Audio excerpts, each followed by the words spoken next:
Can I get a waffle? Can I please get a waffle?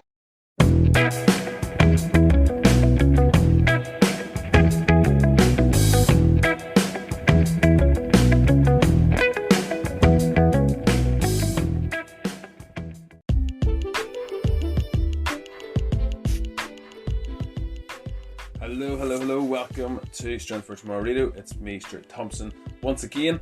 Hopefully you listened last time and it's episode 41, and we discussed fat loss foods and what they are. Hopefully that was helpful. Hopefully you have seen some improvements. You've been trying to adopt some of those fat loss foods into your diet consistently. If not, go back and listen to it, because there's a lot of stuff in there that's going to make getting in shape, staying in shape so much easier than many of the other ways. This week we're going to be discussing why you aren't losing weight. So if you are interested in weight loss, if you're trying to lose fat and it's not happening, you're getting frustrated. We're into March now, believe it or not. We're into March 2022. Maybe you've set yourself some New Year's resolutions and they seem a long way off. Maybe you were too ambitious. Maybe you haven't seen any success yet. Maybe you haven't seen as much success as you would have hoped for at this stage. This is a show for you. And just from the outset, I'm gonna put this little caveat in here, or this little disclaimer. Whenever I title a show why you aren't losing weight, what I mean is why you aren't losing fat. Losing weight in many ways is easy. Losing fat is a little bit more tricky. So the title is just to kind of get you listening in the first place. We're going to explain why that is the case and why the two phrases and words are not synonymous: fat loss and weight loss. Anyway, let's get on with the show.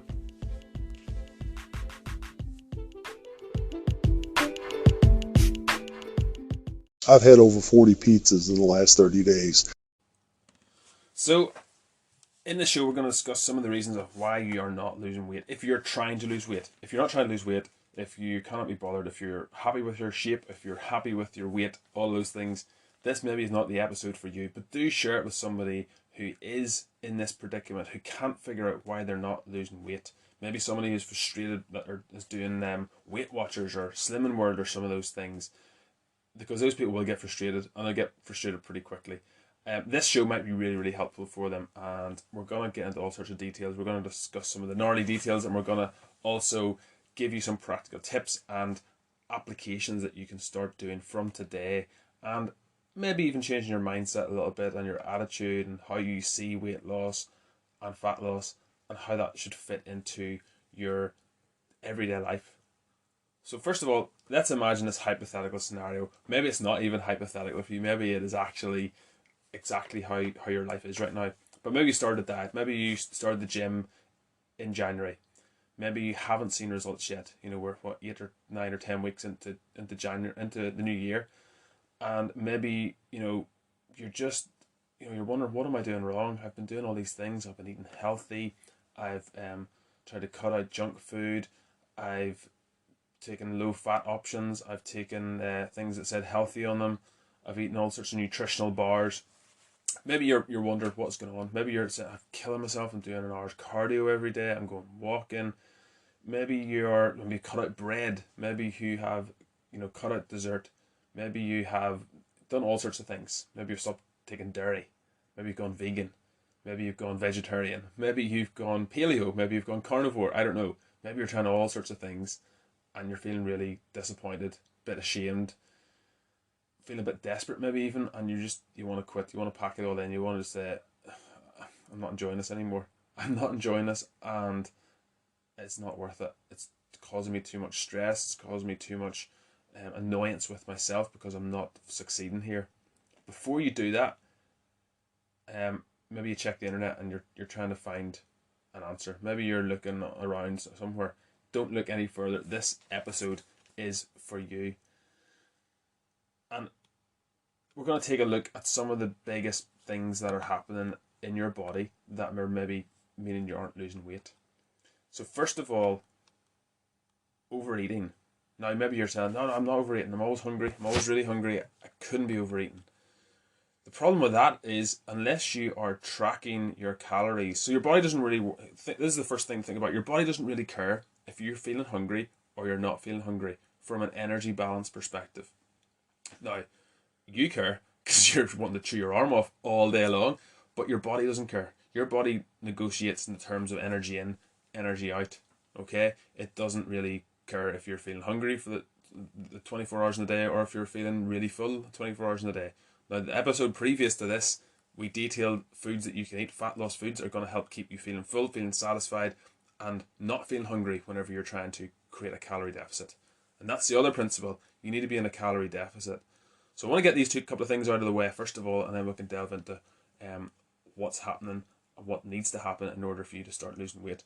So a calorie deficit is required. You need to be taking in less energy than you are expending. So that can be done via exercise. Some people try to exercise loads and loads and commit loads of time to the gym and do treadmill, do cross trainer, go walking, all these things. You can help yourself get into a deficit by doing that.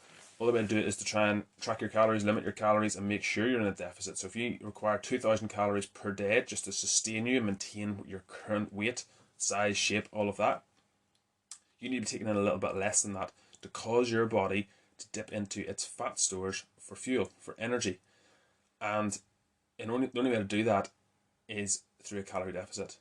And the only way to do this and to know you're in a calorie deficit is to track what you're eating and to measure it against what you actually need. So it might take a little bit of trial and error, it might take a little bit of tweaking. There's all sorts of algorithms on the internet, all sorts of calculations that will show you what you should roughly need per day based upon your height, your age, your weight, your activity level, yada yada yada, all these sort of details, and it will come up with a calculation based upon an algorithm of thousands of people, and it will tell you what you need to be doing. But the overarching theme, if you're not losing weight, if you're not losing fat especially, but weight, if you want to think of it in simple terms, whether it's fat or muscle or whatever, the reason is that you're not in a deficit. So you've probably been overeating. You're probably not tracking your calories. I'm just going to guess. I'm just going to throw that out there. I'm going to guess that you're not tracking your calories. Am I correct? Yes. So what do you need to do? Track your calories? I would suggest doing it just as an audit. Do it for 1 week. Do it for 2 weeks. And this is what I tell my clients. And it's not a new fancy fantastic product. It's not flashy. It's not sensational. It is a little bit tedious, but it's the most effective and the most important part is his most scientific way of doing things. It's not some sort of frilly, Michael Mosley, eat 800 calories or just eat fats and protein kind of thing. Like, fair enough. If you want to do that, great. But almost as an audit, do it for 2 weeks just to see where you're at. And I don't expect anybody to do this for the rest of their life, and I would never suggest that. But I'm suggesting if your finances are in trouble, if you're getting into debt, if you're having any sort of money problems, you might want to audit your income, audit your expenses, put them together, see where your issues are. Where are you spending your money? Are you drinking too many cappuccinos every week? Is that what's causing your bank account to run dry? Are you ordering too much on Amazon? Same thing with calories. Where are you spending your calorie allowance? You know what I mean? You're on a wage. You're only allowed so many calories per day or you're going to put on weight. And you need to audit those. So I would suggest doing that. I've heard people saying, I've been on a diet for the last 2 weeks and it's impossible. The other thing is patience. Be patient. Your body will not start to change dramatically within the first 2 weeks. Just to throw that out there. Some people expect, do a couple of sit-ups and start seeing abs popping out. It doesn't work like that unless you've got a really low body fat percentage to start with. But even still, doing a few reps isn't going to make a noticeable difference there and then. But yeah, beginners, whenever they're starting to do this stuff, there's so much information out there and it's really hard to know, are you doing it right, are you doing it wrong? And one of the things is eating healthy is not synonymous with calorie deficit. Okay, so we know we need a calorie deficit. We've already established that. We've talked about that. A lot of people, I had a client one time who was getting on well, doing great in the gym, getting stronger, getting fitter, really enjoying her workout. She was in at 6 a.m. And then one day we were measuring her, doing her measurements, weight, body fat and all that stuff. She came one day and she was like 3 or 4 or 5 pounds heavier. I can't remember exactly, but it was up quite a bit after a month. And she was bamboozled. She couldn't believe it. She was scratching her head. How can this be? I've been eating so well. I've been eating really healthy. I've had no junk food. And I believed her because she was really, really, really genuinely shocked. I know sometimes people come in and they're like, oh, how did that weight go up there? Don't know how that went up. And, they know rightly why it's gone up.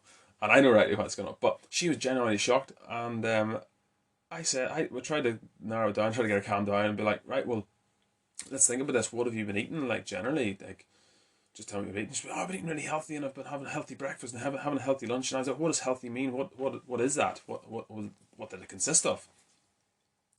And she said basically she was eating lots of organic stuff. Great, yeah, brilliant. She was eating lots of good fats. Okay, great.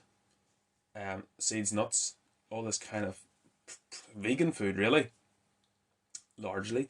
And it became apparent to me whenever I like thought about it and put it together, she was eating stuff which was like loads and loads of seeds and nuts, fats, loads of oils. Everything was plant-based, which is fine if that's what you're into. But the problem was, even though it was quite nutritionally dense, like she was getting lots of good fats, she was getting lots of vitamins and minerals, she was also getting a calorie surplus from it. So even though her diet was nutritionally dense, it was, inverted commas, healthy, she was still eating too many calories. And it was a bit of a wake-up call for her, because she thought healthy meant you get in ripped shape, you're going to get in great shape, you're going to get leaner. And that is not the case. So we need to define our terms. We need to make sure that we understand that healthy, eating healthily, eating nutritionally dense food does not always mean a calorie deficit. So, you might be making really good food choices. Maybe you're not eating chips anymore. Maybe you've cut down on bread and you're eating more salads and things. Great. There's some nutritionally dense foods, like we said last week's episode, that are really hard to overeat on. And it's going to help you get into a calorie deficit with less effort, and you're going to feel better while doing it. So go back and listen to that episode. That's the first one we want to think about. So overeating, not tracking your calories, going to bundle them all together. Right, number 2 reason why you're not losing weight: drinking calories. So the first thing people think of when they talk about drinking calories is alcoholic calories. And yes, that is probably the biggest one, but also non-alcoholic calories. So other sources where you're taking in calories that you probably haven't calculated. So if you're one of the few exceptions who actually are calculating their calories and tracking them, maybe you just don't realize that you're not tracking your drinking calories. So whether it's juice, whether it's milk, whether it's coffees, teas, whatever, maybe you're getting some of those really high calorie coffees like the Starbucks and etc. Those all contain calories, and all calories count. They all count, even if we don't want them to. But alcohol is the big one. Alcohol is one that not only is it the alcohol content itself, with the calories included in it. So calories is kind of the overarching principle, but not only that, the worst thing about alcohol is that, well, it messes up your sleep, but also whenever your body's trying to break down alcohol, it is not metabolizing fat. So even if you're in a calorie deficit, your body's going to have to break down that alcohol energy before it can actually start oxidating and trying to get rid of the fat tissue, which is what you basically want to be doing. So alcohol calories are one to watch. So we did an episode on that ages ago, and there's also an article on the website about alcohol and basically how it impacts fat loss if that is your goal.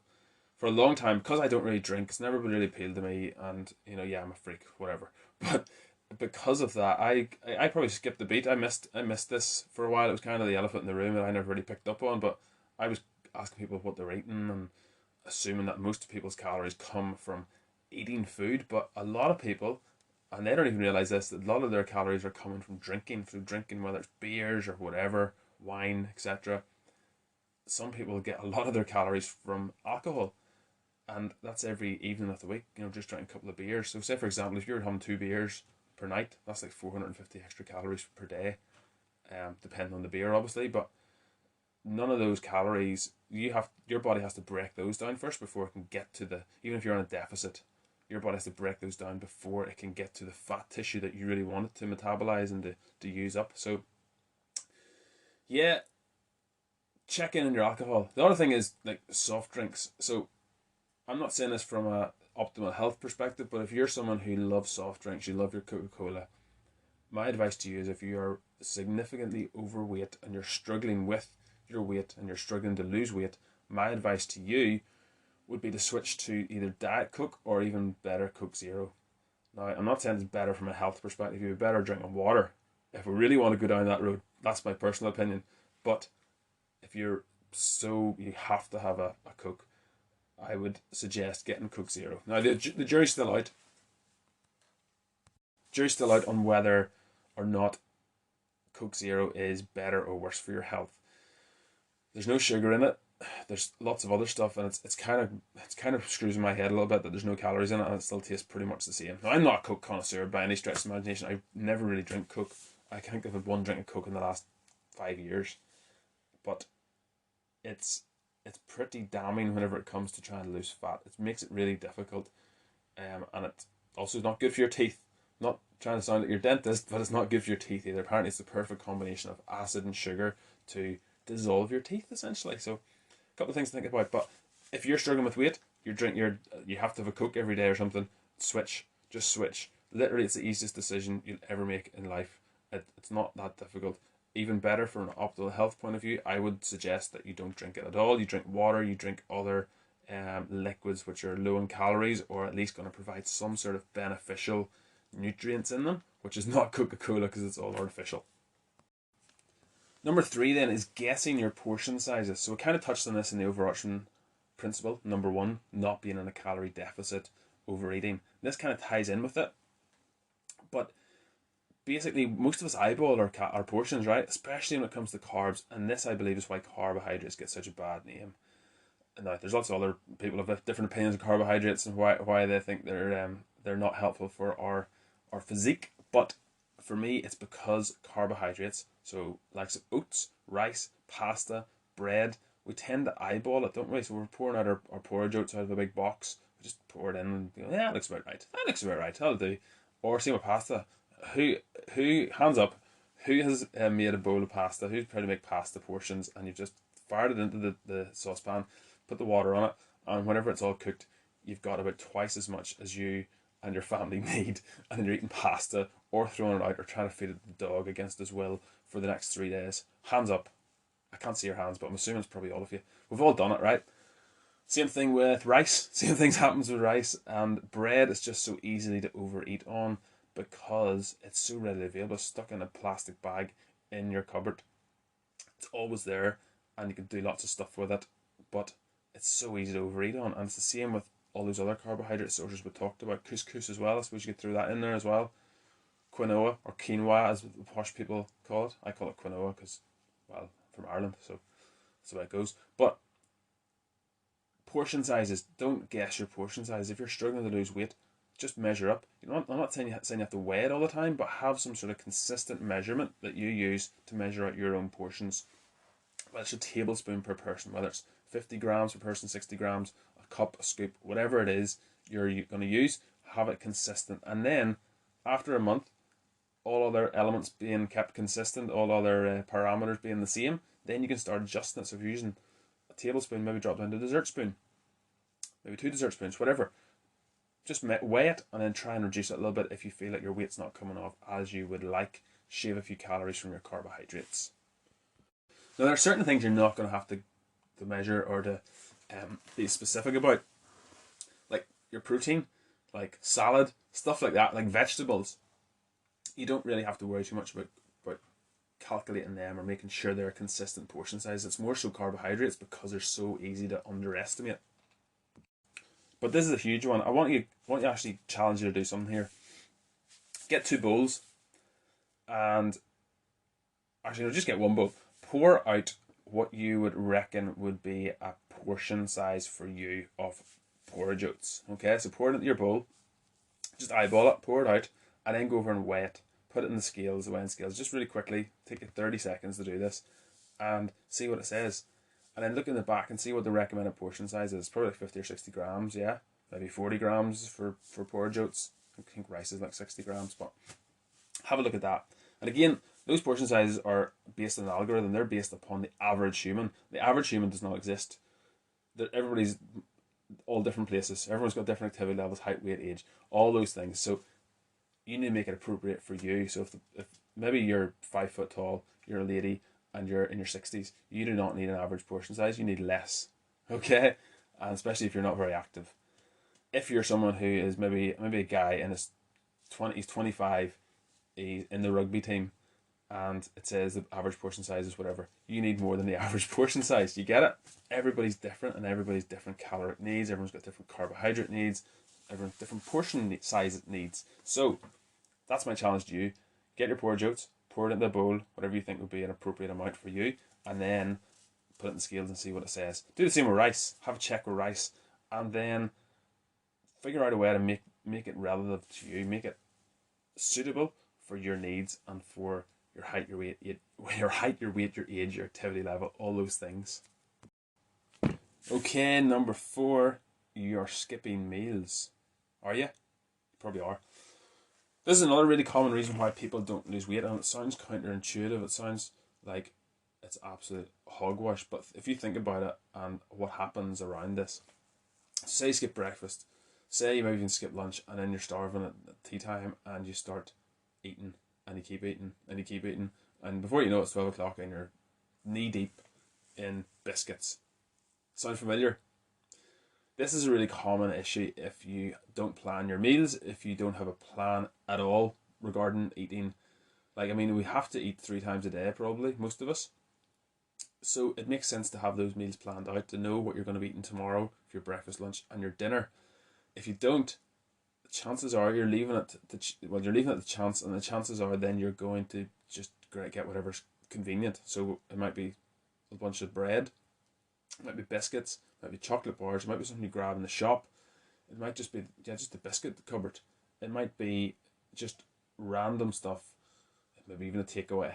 You get what I mean? What happens then is you get hungry and you get desperate and you just want to eat, and you don't really care if it's not the best option. And that's what happens whenever you're hungry. That's why they say you should never go shopping whenever you're hungry, because you'll just end up buying half the shop, and you'll be buying junk food and you're buying convenience foods, and it's not good for nutrition, it's not good for optimal health, but it's not good if you're trying to lose weight, get slimmer, lose fat, all that stuff. So if you're skipping meals, my suggestion to you would be to plan out your meals. Know what you're eating for breakfast tomorrow, know what you're eating for lunch tomorrow, know what you're eating for dinner tomorrow. Like, it shouldn't come really as a shock to us that we start getting hungry. Like, we know we're adults. Hopefully you're an adult if you're listening to this, that we have to feed ourselves every day. And when we do starve ourselves, whenever we deprive ourselves and allow ourselves to become hungry, we become desperate, and we go for the convenient option. That's what I'm trying to say. So have something prepared. Maybe cook your meals in advance, but at least have something in the fridge that you know, I'm having this for dinner, having this for lunch the next day, I'm having this for dinner the next night. Have a plan. If your family, eat as a family, try and plan it as a family, and then everybody's in the same boat, everybody's rowing together, and you're gonna be just pulling the same direction. It's so much easier than trying to pull in opposite directions. So have conversations if you need to with your wife, your husband, your kids. Figure out something that's going to suit everybody, so there's less cooking time spent on it. Now, in theory, you could skip meals and lose weight. I mean, this is what happens whenever someone kind of just goes crazy and just starves themselves, trying to do something desperate to lose weight. I'm not saying it doesn't work, but sooner or later you crack. Maybe you're skipping meals all week, and then at the weekends you just binge. You just you go crazy. You just let loose and have extra calories. It is entirely possible to eat enough calories, consume enough calories at the weekend that outdo any deficit you created during the week. So you have to bear in mind there's a nutritional element to it, there's like a human physiology element to it, but there's also a human psychology element to it. Number 5, I think we're on now. You don't eat enough fat. Again, sounds counterintuitive, but it's a bit like the whole cholesterol thing. The cholesterol world is a whole entirely different discussion. We might have an episode of that, but basically people think that if you eat less cholesterol, you'll have less cholesterol in your veins, in your body. It doesn't work like that, and neither does eating fat. So a lot of people, like the whole craze, I suppose it's 60s, 70s, 80s, probably later on, probably 70s, 80s, 90s, there's a whole low fat craze, and everybody tried to avoid fatty foods because it was bad for our health. It gave us heart disease, it made us obese, all these sorts of things. And there's still lots of people think that. They think that if you eat fatty foods, it then turns to fat, stays as fat in your body, and it doesn't work like that. This is how things like, if you ever look into how ketosis works, how ketogenic diets work, this completely disproves the fallacy that eating fat turns to fat makes you fat. It just doesn't. And if you actually look into even more detail, a lot of those studies that people use to justify that, oh, if you reduce your fat intake, it makes you get slimmer, it prevents heart disease, heart attacks, la la la la. A lot of those studies were funded by the sugar companies. Okay, so like cereal companies, soft drink companies. It's kind of murky. Once you get down that and look into all those things, it kind of opens your eyes to, like, who do you trust when it comes to your nutrition? But all you need to know about this, don't want to get too deep into it, but all you need to know about this is your body needs fat in order to function properly. Low fat diets are just not the answer if you're trying to replace fat.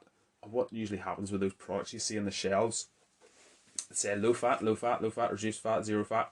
A lot of them actually replace it with more sugar because, well, sugar's cheap, but it's incredibly bad for the human body, especially all the processed stuff. Don't want to get into the discussion about fruit and whether it's good or not, but the fact is our bodies require fat in order to function properly and for our metabolism to keep burning as it should be.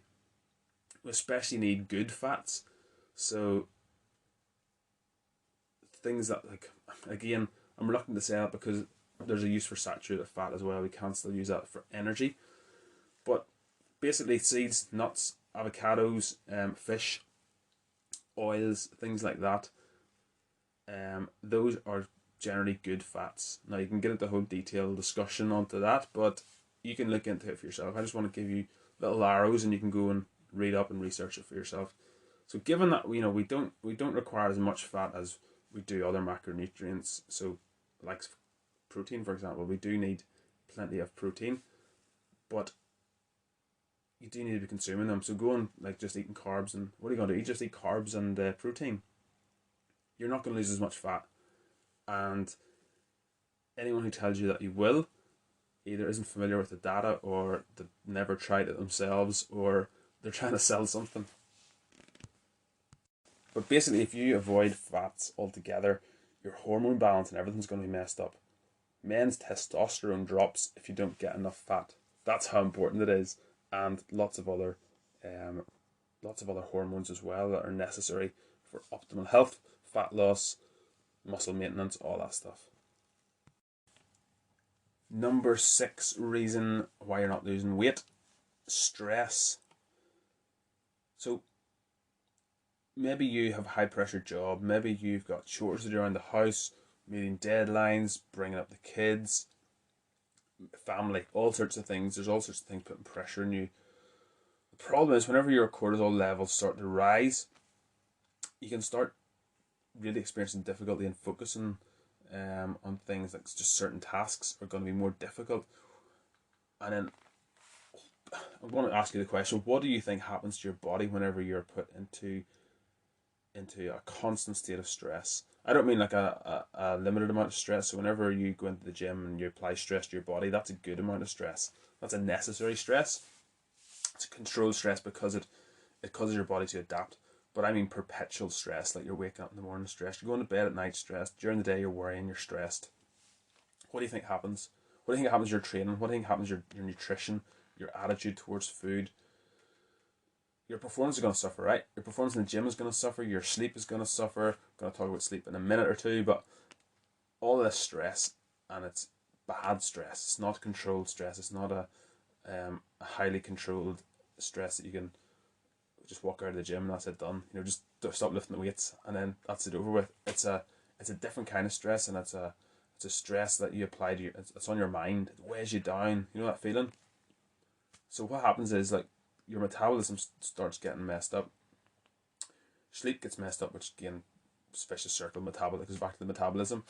And you're also going to experience things like headaches, tiredness, not being able to concentrate, even things like muscle cramps, and you're going to be irritable, you're going to be worried, and your hormone balance is going to get messed up. There's all sorts of things happening whenever you're highly stressed with this sort of stress.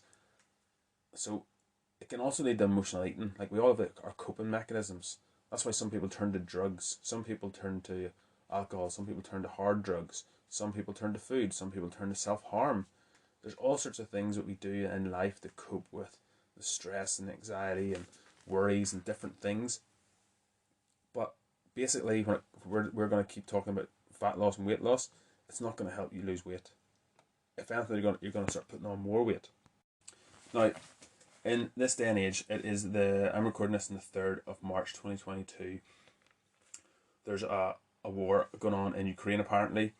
Apparently the coronavirus pandemic is over, just like that, flick of the switch. Under tensions on a war in Ukraine. But there's been a lot of stress, and even if you're listening to this and you're the farthest corner of the globe from Ukraine, having a phone on you, you can't escape the news, right? And in the last 2 years, we've got constant updates on how many people have died with coronavirus, how many people are in hospital with coronavirus, and these numbers, these figures, are daily on your head and your mind. And even if you're trying to disconnect from that, even if you're trying just to get on with life, now there's a lot of people who lost their jobs, a lot of people had to stay at home. There's been so many. I don't want to get into it because it's a pretty depressing topic, and it's an infuriating topic. But there's a lot of things have happened to us as a human race on planet Earth in the last 2 years, going into the 3rd year of it, and it seems to be never ending. Now, stress has always been about. Stress has always had an impact on us, and we've always known this about stress for a long time at least. But what do you think this has done to us? The statistics are coming out. Mental health is at all-time low. Stress, anxiety, and depression are all-time low, are all-time high. Those things are really, really prevalent in our society. People we know, we don't even realize what the pressure they're under and the strain they're under, and the strain they put themselves under in some cases. In some cases, it's just a matter of, we need to turn off the news. We just need to turn off the news. You know, in the last year, we were told us to sit inside, don't go outside, and don't spread this about. And sitting inside is probably one of those depressing things you can do. It's one of the things that's gonna harm us even more. We need to get fresh air. We need to get daylight. It's gonna help us reset our circadian rhythm. We're gonna be able to get into better sleeping patterns, and be able to cope with stress when it comes along. But there's all sorts of stresses. People's incomes, jobs lost, businesses destroyed, and just worrying, what if we get coronavirus? And even though 99% of people were fine, more than 90%, 99% of people were fine, the media would let you believe that you were imminently going to die. Now, I don't want to go down this rabbit hole, but you get what I mean. There's been a constant wave of stress and anxiety, and even if you think it's not affecting you, if you have a phone on you, it's probably going to affect you. Now, I've got a phone. It's affected me. But there's no point in saying it doesn't or pretending it doesn't. If you're struggling to lose weight, this is something you need to check. This is something you need to not ignore. You need to deal with it. So getting out for walks, turning off your phone, leave your phone in the office, get a brick phone, get one of the old-fashioned phones. I'm really considering doing that recently because for lots of reasons, but I think it would be helpful if you're struggling to lose weight, just to get away from the stress. Don't put on the news, don't put it on at 10 o'clock. If someone tries to talk to you about all the stuff going on, if you want to engage in it, that's fine, but feel free to excuse yourself from conversations of war or pandemic or any of that sort of stuff. And if you need to talk about things that are more upbeat and more just not going to stress you, not going to worry you, go for it. If you're stressing about your job or things like that, there's bound to be people you can talk to. Talk to your friends, talk to your family, talk to me. If you've literally nobody else, I would love to chat to you, I'd love to talk to you. And in my job's kind of like to solve people's problems and think of ways to help people get in shape. And if people are struggling with their lifts or struggling to get stronger, struggling to do anything, it's my job to try and figure out ways to make that happen. If they have a niggle or an injury or there's some sort of limitation on their range of motion, I have to figure out ways to help them continue with their program without stopping them and getting them results. So I love solving problems. So if you and sometimes I just like listening. I just like listening to people and their story and what they have to do. But if you need a chat, give me a bell. But I'm sure you have people in your life. If you have people in your life, talk to them about it. Talk to them about your worries and your job. Talk to your boss if you're concerned. Your boss, about your job and about your job stability. If you're concerned about your business going under, you know, there is people you can talk to. I know owning a business can be a really isolated place, can feel like you're the only person doing it, but there's loads of networks online telling you to get off the phone, I'm telling you to get on it. But there's loads of like forums and stuff that you can chat to people. There's local places as well that you can talk to other business people and people who get it, people who understand the stress and strain that you're under and who will be delighted to network with you, and they're probably under the same stress. So it's good to talk. It really is good to share your problems. Problem shared, problem half, and all that business. But try to take your mind off of those stresses. Try to do things that are gonna help you relax. So getting out into nature, the fun, getting out into the fresh air, hearing the birds singing. Go do some cold water dipping if you want to do that. If you want to take it a little bit more extreme, take cold showers. There's all sorts of evidence coming out that is a really good way to not just manage stress, but just to reset your head and to metabolize fat as well. I think I've talked enough about stress, haven't I? Hopefully I haven't stressed you out. Number 7, less physical activity. So this one might apply to you, might not, but basically I want to start by saying that this physical activity, whenever we go to the gym, we burn way less calories than we think, okay? So even if you've worked really hard, say the heating's up, gravy's running out of you, that's slang for sweat, by the way, if you're not familiar, but whenever you sweat loads, it's not the same thing as burning lots of energy. It's not the same thing as calories burning. It's not an accurate gauge of how much activity and how much energy you've expended.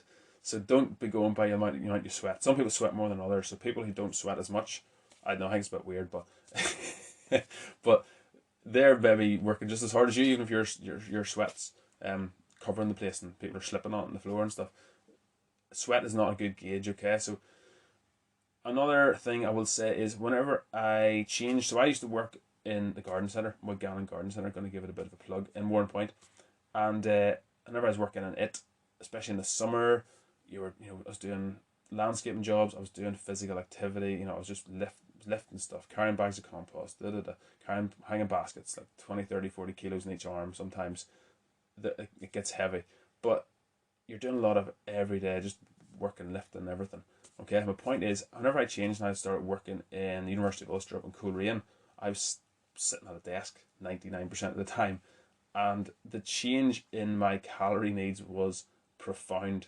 Beforehand, I could hardly get enough calories in. I was probably trying to stay lean then, but I was also trying to do some weight training, so I was trying to put in a bit of muscle. It's hard to do both at the same time, especially if you're not a novice. But I also, whenever I started working up in Coleraine, I was still going to the gym, still training, but I was trying to pack in the calories in it. Before long, I ballooned up. I put on so much weight so quickly, and not all the good kind. I did put on some muscle, but I put on more fat than I probably would have liked. Like, I wasn't huge, I wasn't like really bloated, didn't have a belly or anything like that, but I probably just got a little bit heavier, a little bit quicker than I had anticipated and I had planned for. So I had to really rethink my diet and rethink what I was putting into my body, because beforehand I could kind of get away with eating whatever I wanted because I was just walking about and lifting stuff all day long and burning a lot of calories just doing my job. Whereas now you're sitting at the desk, you're burning minimal calories, you're just literally you're aerobic, just breathing and your brain function, and there's very little going on there. So the difference in the amount of calories I was burning was huge. So I had to really focus in on reducing my carbohydrate intake. So I stopped eating as much rice, as much pasta, as much bread, and I just focused more on vegetables and chicken, because I was still hungry. Like, I was still a pretty big guy. Like, I was probably like 15 stone, 6'2", and I was trying to still put on muscle but not put on fat, and it was a tricky period. It was one of those periods where I had to be a lot more thoughtful about what I was eating, because like we said last week, there are fat loss foods which keep you feeling full, and even though you're in a bit of a deficit. So if I was trying to go through a bit of a cut and I was trying to get a bit leaner, I would really have to dial in my nutrition, and the carbs are the one that I cut down a little bit on. Now, I didn't rule them out altogether because I still need them for workout days, and that was the principle I applied. That's the principle that it worked. So the point of me telling you this little story is decreasing your physical activity will have a huge bearing on your weight loss. So if you've stopped losing weight, think about things that you were doing that you're not doing now. Maybe you changed job, like I had. Maybe you used to walk the dog. Maybe your dog's died. Maybe your dog can't walk anymore. Maybe the weather's too bad. Maybe it's too dark. Maybe your hours of your job have changed. Whatever.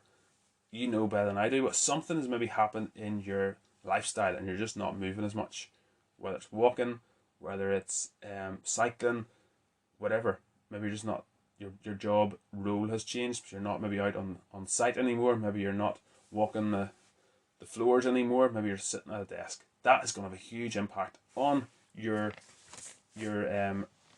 calorie burn, just your everyday calorie burn. And the question is, what are you going to do about it? You know, so even if you're hitting the gym a couple of times a week, your physical activity might not be enough for your goals. So that's why walking is the first thing I'd recommend to someone who says they want to lose weight. It's the simplest thing. It's not very stressful. It's not very demanding. It takes a bit of time, but you need to up your overall activity. So even if it's walking on the spot when you're brushing your teeth, whether it's walking up and down the stairs, parking your car further than the shops, all those things, try and get more activity into your day. Cycle to work, do whatever. Maybe even try and start tracking your steps, whether it's on your phone, Fitbit, whatever. Try and monitor your activity, make sure it's as high as it needs to be, because otherwise you really are fighting an uphill battle. As I said, park as far from the shops as you can and then try and walk to it. Use stairs instead of elevator. You know, go for a quick 10-minute walk after you've ate a meal. It's a really good time to do it. Walk or cycle to your office or to work if possible. And even on your days off, so say you're doing weight training, even your days off, do some steady state cardio. Just jump on a bike, jump on a treadmill. Just try and get moving a little bit more. It doesn't have to be complicated. It doesn't have to be like really super intense. It doesn't have to be HIIT training. Just try and move a bit more. Take your dog for a walk. Your dog loves a walk. My dog loves a walk. He hates not getting for a walk. I like taking him to there's a place called Mountain Bailey. I think I said this before on the podcast, but there's a place called Mountain Bailey in Drumore, and he just does sprint training, like interval training up and down this big mound of soil. It's a big hill. Loves it. It's great. 15 minutes, done, dusted. But take your dog for a walk. It's good for you as well. And then you can just up your activity level. You don't have to think about it. You don't have to stress about it. But it's something to think about if you have stopped losing weight or you're not losing as much as you could do. Up your activity level outside of the gym, outside of training, just anyway, anywhere that's possible. Number 8, nearly there, getting there. Number 8 is that you are not drinking enough water. Now it's March, so pretty cool. It's pretty cold. It's hard to drink water in the winter time, the autumn time, even the springtime. Summer's a lot easier, right? But a lot of us aren't drinking enough water, and what this means is we're gonna be feeling dehydrated. We're not even going to know we're feeling dehydrated, and we're going to overeat on foods that we don't necessarily need. So snacking unnecessarily because of that. So there's a whole knock-on sequence of events because you're not drinking enough. So, you know, you want to know the old adage, you know, you want to be drinking eight glasses of water per day. But if you just keep sipping water, so have a drink of water, a glass of water when you wake up in the morning, have a strategy. This is what I do. I'm just going to share it. If you can adopt it, great. Have water sitting beside your bed. So if you get thirsty in the middle of the night, you can drink some. If you wake up first thing in the morning, down it, wakes you up, feels great, and it's good whenever you're getting up at 5 or 6 a.m, especially if you get up and, you know, get the kids up or you have to drive to work or whatever. It just refreshes you and wakes you up. Also splash some around your face, that's good as well. But don't do it when you're drinking water, do it in the sink because it'll get messy. Some life hacks here.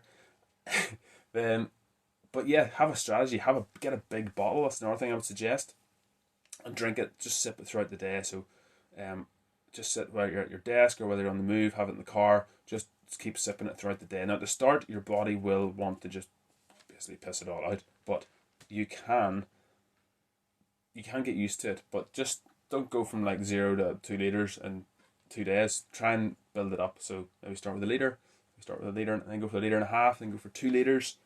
Yeah. Get the idea. So try and build up what you're drinking, the amount of water you're drinking, and before you know it, your body will get used to it and your body will use it. Your body will keep you feeling full. Also helps your metabolism to tick over better whenever you're well hydrated. Every cell basically contains water, so our metabolism functions properly and our muscle cells receive sufficient hydration, so you're going to be able to train better as well. So the effectiveness of your workouts is going to go up a level as well. So make sure you are drinking enough water. It will get easier as the months get warmer, but buy a big bottle, like a 2 litre, and try and keep drinking it, and maybe tailor it off towards the end of the day, just so you're not up all night and you think you need to get your prostate checked or something, as I've been accused of before. But make sure that you tailor it off so that your sleep is not disturbed, because that's going to be our next one. Number 9, not enough quality sleep. So again, we did a whole episode on sleep and the importance of sleep. There's all sorts of reasons why it's important, but basically if you're trying to lose weight, you need to make sure you're maximizing your sleep. There's all sorts of studies that have pretty much proven beyond much reasonable doubt now that the people who sleep more are at a healthier weight. People who sleep longer and get better quality sleep also had better fat loss results than those who didn't, who were sleep deprived. Now I know there's all sorts of reasons, I've said before, mitigating circumstances as to why you cannot get enough quality sleep, quantity wise. Children, dogs barking, cats wanting out, all sorts of stuff, your job, it's night duty, blah blah blah. But there are things you can do during the day to maximize your quality of sleep. So even if your quantity of sleep is going to be disrupted and it's going to be beyond your control, you still can do little things to help you get good quality sleep. So make sure your room's a good temperature. We've discussed it all in that show, but I'll try and list a few of them off the top of my head that I can remember. Just make sure your room temperature is down like 18 degrees. You're comfortable. Things like your room's tidy. Use a blackout blind if you need to. Use a eye shade, eye cover if you need to. Make sure, like we said earlier, don't drink too much water before bed. Don't eat spicy foods before bed. Don't eat lots of cheese before bed, and don't eat huge meals before going to bed. And then just basic things like don't look at your phone before you go to bed.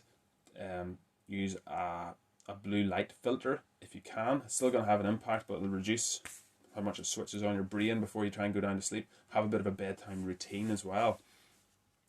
Have a bath, have a shower, do something that's going to get you, just switch the gear to let you know, oh, I was getting ready for bed now. Do a bit of reading, dim the lights, all that sort of stuff. A lot of it's common sense, right? Make sure your bed's not too old, make sure your mattress is up to date and it's not more than 9 or 10 years old. There's so many things you can do, but try caffeine and alcohol. Try and avoid caffeine and alcohol before bed as well, like 6 hours before, so it's out of your system, so it's not going to disrupt your sleep. So even people who think like nightcaps and drinking caffeine before they go to bed doesn't disrupt their sleep, it does. You just don't know it. So yeah, make sure you're getting quality sleep, even if your quantity is not as much as you would prefer. Because even if you can get your sleep denser, it's gonna be better for you, and the knock-on effect for your metabolism is gonna be huge as well. And the last one then is not giving your program enough time. So that's number 10. And this one is probably the most common one. I think whenever people start to can get frustrated with their program and they maybe just give up. And sometimes people make fat loss or weight loss and the gym, they make it synonymous. They think that going to the gym, if you're going to lose weight or you're going to lose fat, you have to go to the gym. And that's not true. And that sounds like a silly thing again for a personal trainer to say. I've said it before, I'll say it again, but it sounds like a silly thing for me to say. But it isn't true. You can lose fat, you can lose weight without a personal trainer. You can lose fat, you can lose weight without going to the gym. Now the gym is about much more than just losing fat. That is one of the byproducts of training, of exercise, and you're expending energy. You're going to harden and densify your muscles, you're going to make them firmer, your body's going to look better, you're going to feel better. So you could, it's entirely possible for you to get in the scales after 6 or 8 weeks, 12 weeks, and your weight is down without going to the gym, just by managing your nutrition better. But having said that, your body might not necessarily look that different. It mightn't look as well as what you might expect. Going to the gym makes your body look an awful lot better, and I try to stay away from promoting aesthetics too much when it comes to the gym, because I don't believe that's a very healthy message, and it's not one that I really want to support too much. But the fact remains, your body looks better whenever you train. Speaking from experience and from anecdotal evidence from people that I've trained, they just feel better mentally, they feel more confident in their own skin, and the body just looks better. That's the end of it. But a lot of people don't give their program enough time whenever they do start the gym, so they might be training hard, and I see it all the time. I see people training hard all the time. I see people talking about it online. They're training hard, they're working hard, they're lifting heavy weights, they're getting a sweat on, they're getting their heart rate up, and they're just busting a lung, busting a gut in the gym 2 or 3 hours a week, two or three sessions a week. But The problem is usually outside of the gym. It's the other 24 hours, other 23 hours I should say, that you're not in the gym. That's when the really hard work is. That's when you have to manage your nutrition, and that is the biggest part of it.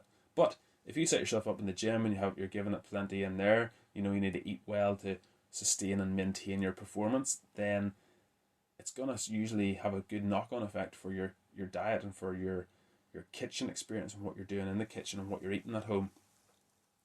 So a lot of people, they'll start the gym, and they'll maybe not, like, the scales can fluctuate. That's the other thing I meant to say, especially for women, especially at the time of the month. The scales are gonna go up, they're gonna go down, they're gonna play with your head, they're gonna mess with your mind. If you want to get your true weight, this is more advice that I give out to people if they want to stick by the scales and keep themselves accountable. I don't suggest it for everybody, but if you want to get your true weight and not stress about the scales going up a few pounds or down a few pounds, it is to measure yourself, weigh yourself every day for a week, 7 days, add it all up and then divide by 7, and that's your true weight. Okay, so that takes into account things like time of the month, bloating. It's going to take into account fat loss or fat gain, weight, muscle loss, muscle gain, glycogen stores depleted, glycogen stores filled up again, water retention, all that sort of stuff. But that's all the scales are going to tell you. It's going to tell you, it could be any of those tissues, it could be any of those things that is causing your weight to go up or down. There are many other measurements that you can use, whether it's waist, circumference, thigh circumference, chest circumference if you're a guy, probably not so helpful if you're a girl. But you get what I mean? Scales are not everything. So I know this episode's titled Why You're Not Losing Weight. Don't think of it just in terms of weight. Think of it in terms of the bigger picture. Think of it in terms of how's your performance doing? Are you getting stronger? Are you getting fitter? What metrics are you using? What measurements are you using to measure your performance? Don't just think about the scales, because they do go up, they do go down. They're never going to stay constant. Some people they might, but most people they will fluctuate. And the bigger person you are, so if you're a huge tall guy, your weight is probably going to fluctuate and more capacity to fluctuate than someone who's a lot smaller and a lot slimmer. So yeah, that's it. Make sure you're patient. Be patient. Like we said at the start, if you start a gym program, if you start a nutrition program, you're not going to see massive changes in the first 2 weeks. You're just not. It's not going to happen. And instead of having like all or nothing kind of mentality, think it was a journey. Your progress is never going to be linear. I'm trying to fire all this stuff out here because there's so much I want to say on this, but I probably don't have time, and I'm not going to do it justice. But your progress is never going to be linear if you're trying to lose weight, if you're trying to lose fat.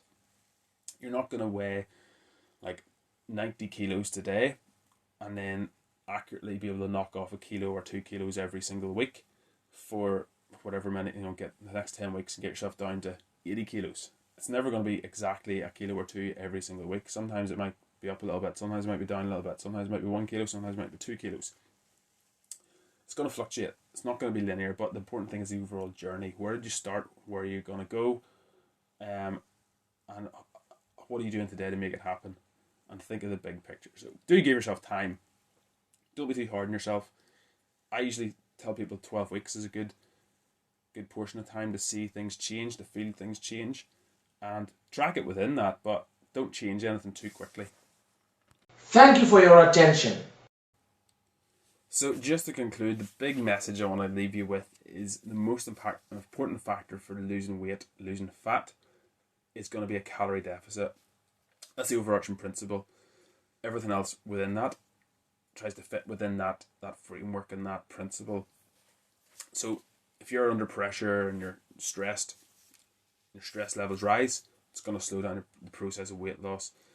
Get more physically active, try and move more outside of the gym. Lift some weights, it's really effective as well. Be patient, find something that you enjoy, whether it's bowls, whether it's tennis, whether it is mountain climbing, whether it's swimming, whatever it is.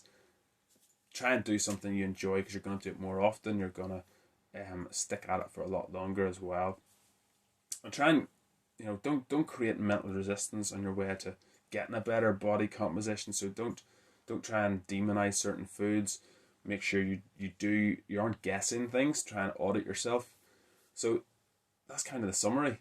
But if you need any help with this, if you need more specific answers, you need more of a specific plan and a program, I would love to help you. Jack, who also works at Cross Functional Fitness, would love to help you. If you live in the Newry and Mourne area, we are here for you. Do give us a call, give us an email even, get in touch on social media, whether it's Instagram or Facebook. We would love to help you. I would love to point you in the right direction and get you started, and get you down the road of losing weight and losing inches around your waist, fitting into your favourite dress again, fitting into your favourite clothes, being confident in your own skin and your own body again, and just feeling good, feeling strong, feeling mentally really, really happy with yourself. It's amazing what physical achievement does for your mindset. And give us an email. It's info@crossfunctionfitness.co.uk, and we would love to work with you. We've got a variety of classes you can try. We've got a variety of semi-private options, one-to-one training as well, partner training if you want to train with your teenager or your husband or your wife or your boyfriend or your girlfriend. But get in touch.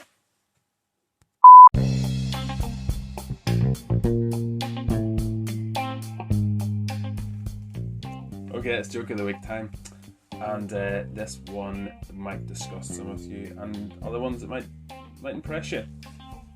But I don't know if you knew, but this week is actually National Diarrhea Week, and it runs from today until Friday. Send your complaints to info@crossfunctionfitness.co.uk, and Jack will get back to you.